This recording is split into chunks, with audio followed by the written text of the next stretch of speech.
सभी किसान भाइयों को हाथ जोड़ के राम राम, सत श्री अकाल, सलाम, जय जवान जय किसान। भाइयों, किसान आंदोलन की मजबूती और बंगाल के किसानों की सूझबूझ ने बंगाल चुनाव में बीजेपी को मिट्टी में मिला दिया। जो बीजेपी 200 से अधिक सीटें जीतने का दावा कर रही थी, वो बीजेपी 100 सीटों के अंदर ही सिमट गई।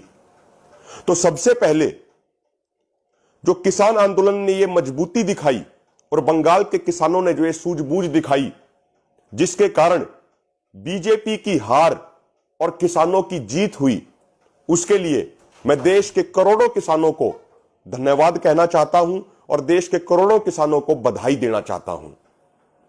साथियों, किसान आंदोलन ने बंगाल चुनाव में बहुत व्यापक असर डाला, लेकिन हमें यह भी पता है उसके बावजूद बीजेपी और आरएसएस के लोग आगे भी ये कहेंगे, ऐसा ड्रामा करेंगे कि किसान आंदोलन ने कोई फर्क नहीं डाला। तो आज हम इस वीडियो में आपको यह स्पष्ट करना चाहते हैं कि किसान आंदोलन ने बंगाल के चुनाव में क्या असर डाला। पहला सबसे मेन असर तो यह था कि किसान आंदोलन के बंगाल जाने से पहले वहां के चुनाव का एजेंडा कुछ और था। बीजेपी उस चुनाव को हिंदू और मुसलमान के मुद्दे पर लड़ने का प्रयास कर रही थी और बीजेपी अटैकिंग पे थी और जो ममता बनर्जी थी वो डिफेंसिव पे थी। लेकिन जब किसान आंदोलन की किसान नेताओं की वहां पर एंट्री हुई और किसान नेताओं ने अपने मुद्दे मजबूती से रखे, तो पूरे चुनाव का एजेंडा ही बदल गया और उसके बाद चुनाव का एजेंडा हिंदू मुसलमान नहीं रहा, बल्कि चुनाव का एजेंडा किसान बन गया और हर जगह किसान की ही चर्चा होने लग गई और उस मुद्दे पर बीजेपी डिफेंसिव पे आ गई और विपक्ष उनके ऊपर अटैकिंग हो गया। तो सबसे पहला बड़ा काम इस किसान आंदोलन ने यह किया कि बंगाल चुनाव का एजेंडा सेट किया और बंगाल चुनाव के एजेंडे के दौरान एजेंडे के अंदर किसान को सेट कर दिया। यह किसान आंदोलन ने सबसे पहला और सबसे बड़ा असर डाला। दूसरा असर यह डाला कि किसान आंदोलन ने, किसान नेताओं ने बंगाल के किसानों को एमएसपी के बारे में समझाया। बंगाल के किसानों को एमएसपी के बारे में कुछ पता ही नहीं था। बंगाल के किसानों ने कभी एमएसपी के बारे में कुछ सुना ही नहीं था, क्योंकि उनको कभी एमएसपी मिला ही नहीं। उनका धान 700-800 रुपए क्विंटल में बिकता है आज भी, उनको किसी फसल का एमएसपी नहीं मिलता। जब किसान नेताओं ने यह समझाया कि भाई एमएसपी गारंटी कानून बनने के बाद हर किसान को उचित एमएसपी मिलेगा, जब एमएसपी गारंटी कानून बन जाएगा उसके बाद, तो इस चीज के कारण, इस चीज को लेके किसानों में एक बड़ी ऊर्जा आई वहां पे और ये एमएसपी से किसान बहुत ज्यादा जुड़े, किसान बहुत ज्यादा अट्रैक्ट भी हुए। तो दूसरा जो ये एमएसपी का मुद्दा किसान नेताओं ने जोर शोर से रखा, उसका भी बहुत व्यापक असर पड़ा बंगाल चुनाव में। तीसरा ये कि प्रधानमंत्री मोदी और बीजेपी ने एक प्रयास किया था बंगाल चुनाव के दौरान कि वो बार बार ये मुद्दा उठा रहे थे कि भाई किसान सम्मान निधि के तहत जो किसानों को 6,000 रुपए साल में दिए जाते हैं, वो बंगाल की ममता बनर्जी सरकार के कारण किसानों को नहीं मिल रहे हैं। तो उसके लिए वो दिखा रहे थे कि भाई ये 6,000 रुपए ममता बनर्जी के कारण नहीं मिल रहे हैं किसानों को, और यदि ममता बनर्जी वहां पे सीएम नहीं रहती हैं तो बीजेपी ये 6,000 रुपए देगी और इससे किसानों का भाग्य बदल जाएगा। ऐसा बताने का, ऐसा प्रोजेक्ट करने का प्रयास बीजेपी ने किया। लेकिन किसान समय रहते इस बात को समझ गए और इस बात को किसानों को समझाने में किसान आंदोलन की एक बड़ी भूमिका रही कि भाई उचित एमएसपी ना मिलने के कारण और जो ये 3 कानून है, इनके कारण जो मंडियां बंद हो रही हैं, उनके कारण हर किसान को प्रति एकड़, प्रति फसल पे 10 से 15,000 रुपए का नुकसान हो रहा है। तो साल में 2 फसलें भी मान के चले तो प्रति एकड़ किसान को 25,000-30,000 रुपए का नुकसान होता है। तो प्रति एकड़ 25 से 30,000 रुपए का तो नुकसान हो रहा है किसानों को सरकार की गलत नीतियों के कारण, और दूसरी तरफ सरकार एक साल में 6,000 रुपए का झुंझुना पकड़ा के किसानों को यह साबित करना चाहती है कि वो किसानों का भविष्य बदलने के लिए काम कर रही है। तो जो ये सरकार का जो ये दोगलापन था, जो सरकार का ये ड्रामा था, ये पूरे तरीके से एक्सपोज हो गया और किसानों ने ये साबित कर दिया कि ये 6,000 रुपए से उनका भाग्य नहीं बदलने वाला। उनका भाग्य जब बदलेगा जब तीनों काले कानून वापस होंगे और एमएसपी गारंटी कानून किसानों के लिए बनेगा। चौथा और बहुत बड़ा व्यापक असर जो किसानों ने बंगाल इलेक्शन में डाला, वो ये था कि किसानों की वहां एंट्री होने से पहले, किसान आंदोलन की वहां एंट्री होने से पहले वहां के चुनाव का मुद्दा बीजेपी ने हिंदू मुसलमान बना दिया था।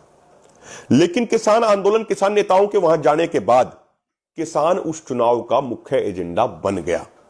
वहां के किसानों ने इस बात को समझ लिया कि अब वो धर्म जाति में बंटकर वोट नहीं डालेंगे, वो हिंदू सिख ईसाई मुसलमान बनके वोट नहीं डालेंगे, बल्कि वो सबसे पहले देश का किसान बनके वोट डालेंगे।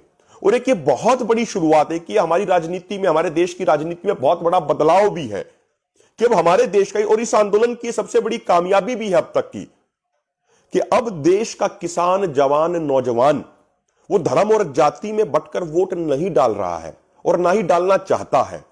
अब वो देश का किसान, जवान, नौजवान बन के वोट डालना चाहता है और वोट डाल भी रहा है। वो अपने मुद्दों पे वोट डाल रहा है, वो खेती और किसानी के मुद्दों पे वोट डालना सीख रहा है, वो बेरोजगारी के मुद्दे पे वोट डालना सीख रहा है, वो सामाजिक भाईचारे के मुद्दे पे वोट डालना सीख रहा है। तो ये एक बहुत बड़ा परिवर्तन है जो इस किसान आंदोलन की वजह से आया है।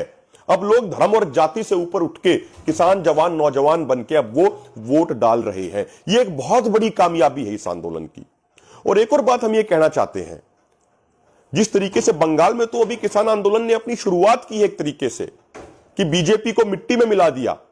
यदि ये बीजेपी नहीं सुधरेगी, इसी तरीके से किसान विरोधी, जवान विरोधी, नौजवान विरोधी, जन विरोधी फैसले लेती रहेगी आगे भी, तो किसान इनको आने वाले समय में भी कड़ा सबक सिखाएंगे। अगले साल यूपी में भी इलेक्शन है और हमारे देश का यह इतिहास रहा है कि जो भी राजनीतिक पार्टी पश्चिमी उत्तर प्रदेश से साफ हो जाती है वो फिर आगे जाके पूरे उत्तर प्रदेश से साफ हो जाती है, और जो राजनीतिक पार्टी उत्तर प्रदेश से साफ हो जाती है वो देश की राजनीति से ही साफ हो जाती है। तो जो आगामी अगले वर्ष में जो यूपी में चुनाव है, यदि बीजेपी नहीं सुधरी, यदि बीजेपी ने हमारी दोनों मांगों को पूरा नहीं किया, तो किसान वहां पे भी जाएंगे, उत्तर प्रदेश में भी जाएंगे। संयुक्त किसान मोर्चा उसके बारे में भी हो सकता है आने वाले समय में कोई बड़ा फैसला ले। संयुक्त किसान मोर्चा ने अब तक तो कोई घोषणा नहीं की है। संयुक्त किसान मोर्चा मीटिंग करके, डिस्कस करके हो सकता है कोई बड़ा फैसला ले, यदि बीजेपी सबक नहीं सीखती है तो। और यदि किसान वहां यूपी में गए तो किसान बीजेपी का बोरिया बिस्तरा लपेट देंगे, बोरिया बिस्तरा बांध देंगे उसका। तो यही एक बात हम अंत में कहना चाहते हैं कि हमारे बड़े बुजुर्ग अक्सर कहते थे कि जब किसी का विनाश होना होता है तो सबसे पहले उसकी बुद्धि भ्रष्ट हो जाती है। तो आज हमें लग रहा है कि बीजेपी आरएसएस वालों की बुद्धि भ्रष्ट हो गई है और इनके राजनीतिक कैरियर का विनाश बहुत नजदीक आ रहा है।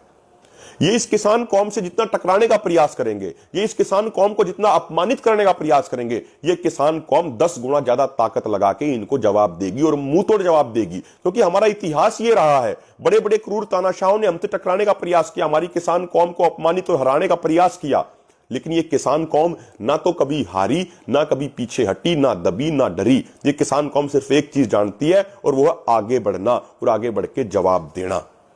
तो इस पूरे किसान आंदोलन ने, संयुक्त किसान मोर्चा ने, किसान नेताओं ने बंगाल चुनाव में एक बहुत बड़ा असर डाला है और उसी के कारण बंगाल चुनाव में बीजेपी की करारी हार हुई है।